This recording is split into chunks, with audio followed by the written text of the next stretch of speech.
My first name is Max, my last name is Traxxas. Therefore, my thumbnail is not a lie. Traxxas Maxx goes to New York City. Question is it gonna survive Times Square? Check that out. This is probably the most sludge I've ever seen inside a nitro motor. There is no way that that truck reached 50 miles per hour in that skate park to hit what looked like not even a wall, even though the thumbnail said it was a wall. That was not even the wall. What's up, my Nitro gang? Welcome back to part 2 of this 1994 Team Associated RC10GT restoration.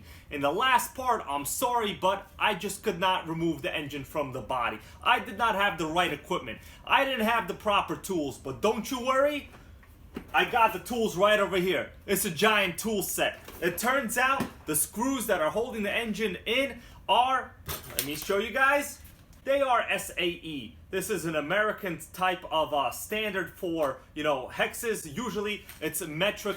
All the screw sets I've seen today are generally metric. But, of course, you never know where these screws are from. They're not original. In part 1, let me give you a little recap. I covered a lot of the racing history and the roots and origins of Team Associated as a brand. The RC10 platform itself, the electric version, first came out in 1984. Man, this thing has been out for over 30 years at this point.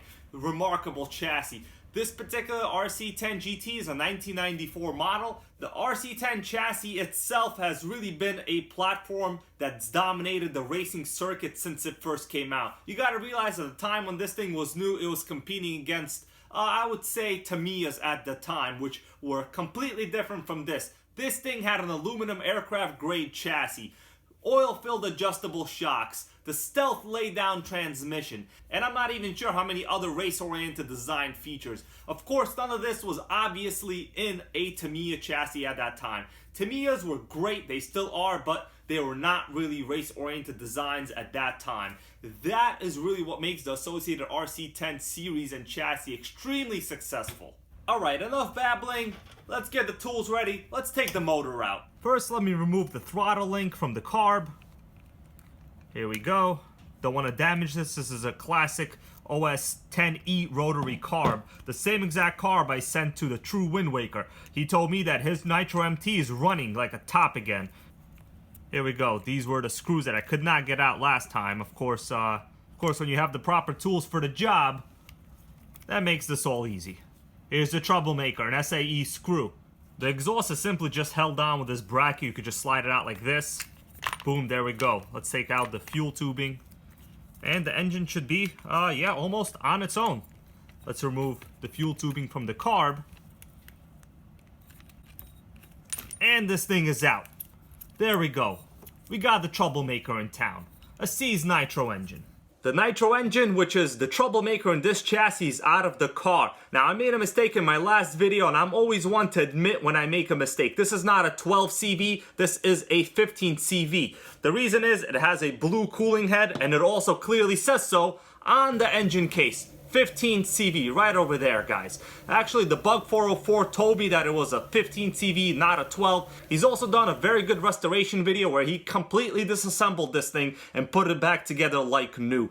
Check his channel out, guys, if you want some really in-depth engine restoration techniques. For me, my goal is just to get this thing started and running. I'm not quite sure if I'm going to remove the engine bearings in the front or if I'm even going to mess around with the clutch bell in the front because I don't want to risk having to remove the springs on the clutch. If this thing is just going to stay as it is, that's going to be fine. For me, the goal is to remove the carburetor, clean the carb completely, remove the exhaust, remove the entire starting mechanism. I just want access to the rear of the engine. Hopefully that'll do a good enough job. First thing I'm gonna do just to have some better access is remove the exhaust header. It seems to be really in the way. Once again, you just have 2 screws. It's as easy as possible. Hopefully nothing here strips.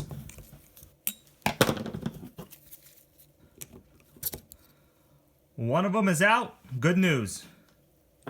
Let's get the second one out. Second one is out as well.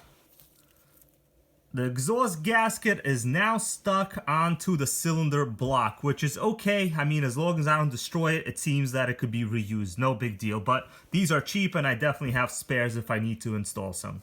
With the exhaust removed, we can take a look inside the exhaust port. There's a whole bunch of oil. I don't see any kind of a rust on the piston itself, but in reality, this really tells us nothing because the top of the piston is basically completely dry. It looks like the remaining oil has dried up into these little clumps. Only removing the pull start and the assembly in the back is gonna give us a good idea of what's going on inside. So let's get on that. Time to remove the pull start. It's just 4 screws here on the back. First, let's actually get the air filter out of the way here. Take a look inside. So there is a good amount of old gummed up oil here on top of the venturi to the carb. So I'm having a good amount of resistance with my finger as I open and close. So this is gonna have to also clearly gonna be removed. And we're gonna take a look inside and clean the carburetor as well. But the best place to start is probably here. The screws themselves appear to be in good condition. This is the first time that I've come across Phillips screws that are not actually stripped when they're attached to the pull start. All the screws are out. I'm gonna attempt to remove this slowly. When you're removing the pull start assembly, be really careful to make sure that the one-way bearing does also not pull out the recoil assembly itself. There's a tightly wound spring inside here, and if this thing comes apart, well, you're gonna have a hard time doing this, you know? And putting this thing back together, you can do it, it is possible, but a lot of times people just wind up buying new pull starters. Here is our one-way bearing. It says OS, it only goes one way, as indicated clearly by the arrow here on top. So the bearing seems to be working pretty good. It's not stuck or anything, I can spin it, and it does not spin the other way, you know, because clearly the piston inside is jammed or seized. So we're gonna continue removing the back plate now. First the bearing. There we go. Let's remove the back plate now. Once again, you just have the same 4 screws that you always have. Oh, good. Wow. It's not stripped. That's a good sign. Oh, it's a little tight in there, but yeah, it's coming loose slowly. There we go. Man, check that out. This is probably the most sludge I've ever seen inside a nitro motor. But this is really not even the end of the world. We could easily just clean this. Not a big deal at all. But, you know, this is the reason why nothing inside is spinning, because it's just a lot of sludge. You know what? Let me get my tools dirty. I'm gonna reach inside here for you. Oh man. This feels like this should be illegal. Yeah. We can make a soup. Put some split peas in here, some barley, some carrots. We got ourselves a nice hearty nitro oil soup. So the Bug 404 did tell me to use the Chlorinated brake parts cleaner. I might just take his advice. It's really a matter of whether I'm gonna have time to go to AutoZone and how cheap I am. So yeah, normally I just wash this under the sink and it's just fine. I did that to the Tomahawk and guess what? That motor runs like a beast now.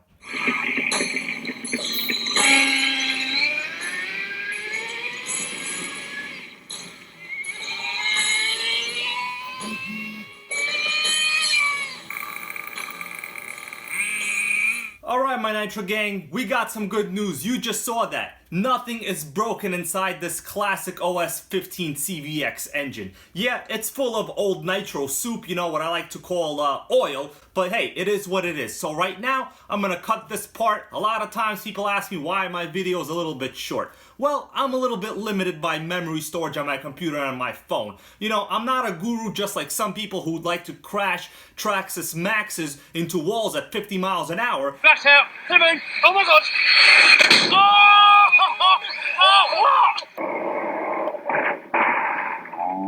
There is no way that that truck reached 50 miles per hour in that skate park to hit what looked like not even a wall, even though the thumbnail said it was a wall. That was not even the wall. Oh no, here comes Martin. Flat out, come in, oh my god!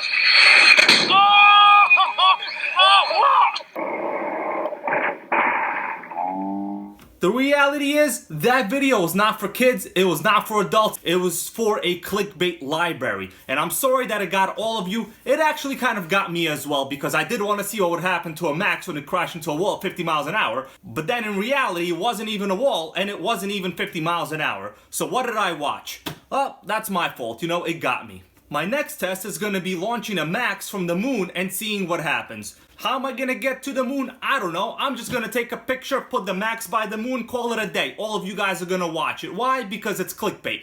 Listen, Nitro Gang, this is not me being a hater. This is just me wanting information, wanting the facts, and wanting reality. There's no way that Traxxas was going 50 miles an hour. You could easily calculate the speed of a car based on the distance that it travels over a certain amount of time. If I wanted to, I can kind of, estimate the distance it traveled. Let's say, I don't know, about 150 feet or so, and the amount of time that it took to travel. Now, that's assuming that you're going an average speed of 50 miles an hour. So there's no way that little tiny portion of the skate park, the max was able to reach 50 miles an hour. It pretty much just irritates me. That's like me saying, hey, I'm gonna throw this RC10GT to the moon. Let's see what's gonna happen when it lands. Maybe I should just throw a penny from the Empire State Building. See if the penny is strong enough. You know what? If that penny bends, well, the penny's just not strong enough, man. We gotta make sure our pennies are strong enough to not bend when they fall from the Empire State Building. Do you guys see the kind of metaphor that I'm making here? I surely hope you do, Nitro Gang. You know what? We need some truth in RCs today. This right here, guys, this is the truth. I opened up the motor, I showed you the sludge, and now I'm gonna go get myself some White Castle. So let's go. You ready for this? I'm about to get seriously ripped off at White Castle. Here we go. Hello? Hello? Yeah, hi. Yes, hi. Could I have 3 of the cheese sliders, please? Just that's it. 3? Yes, just 3 of the cheese sliders. 327. Sure. 327, guys. Thanks so much. Here it is, 327. I got 3 pathetic little White Castle cheeseburgers, but hey, when you want White Castle and you're not a pothead and it's still like about 12 a.m. in the morning, it's okay, it's doable. Man, I'm hungry, I can't wait. If you ever smelled a classic White Castle cheeseburger, you would know that paying $1 for this little piece of crap is probably worth it.